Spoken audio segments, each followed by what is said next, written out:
Bon, donc voilà, donc on a décidé de faire cette soirée-là et surtout de créer la plateforme logement pour toutes, pour tous et pour toutes, à l'occasion de l'Université des mouvements sociaux.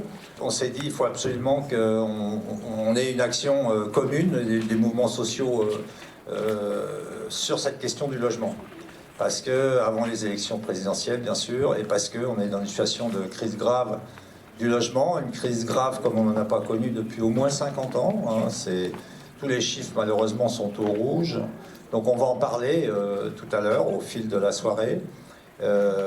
Dégradation vraiment de la situation pour l'augmentation du nombre de sans-abri, augmentation du nombre de mal logés, du nombre de demandeurs de logements sociaux, du nombre d'expulsions locatives, et puis sur fond de hausse constante des loyers, dégradation également des statuts locatifs, dégradation des revenus des locataires qui payent de plus en plus cher pour se loger, souvent mal.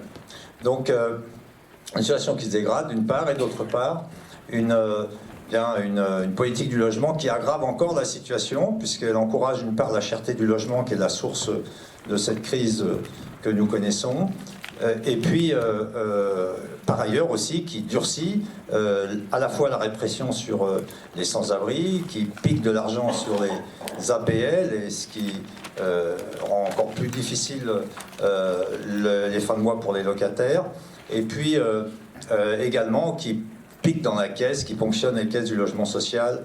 Et puis on clôturera sur les propositions de la plateforme. C'est ce que nous avons élaboré en commun avec 31 associations, syndicats de différentes sensibilités, je dirais, hein, et qui interviennent sur différents champs, mais qui sont d'accord pour intervenir sur cette question du logement qui impacte durement et de plus en plus durement les classes populaires, on va dire au plus grand profit des spéculateurs, du monde de la finance et de Monsieur Vautour, hein, Monsieur Vautour qui est on va dire l'image du bailleur au 19e siècle qui, avec ses serfs, exploitait au maximum ses locataires.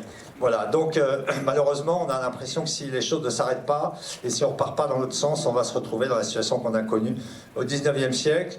Et qui, je le rappelle, d'ailleurs, je rappelle que la Commune de Paris, hein, ce qui a donné l'étincelle à la Commune de Paris, la révolte du peuple parisien, ça a été cette décision de l'Assemblée de Versailles de faire payer les loyers les loyers de la guerre, les loyers du siège de Paris. Voilà, donc voilà, maintenant je pense que j'ai fait cette introduction. Je vous remercie d'être là avec nous. Un certain nombre de personnes, malheureusement, ont dû repartir parce qu'elles n'avaient pas le pass sanitaire.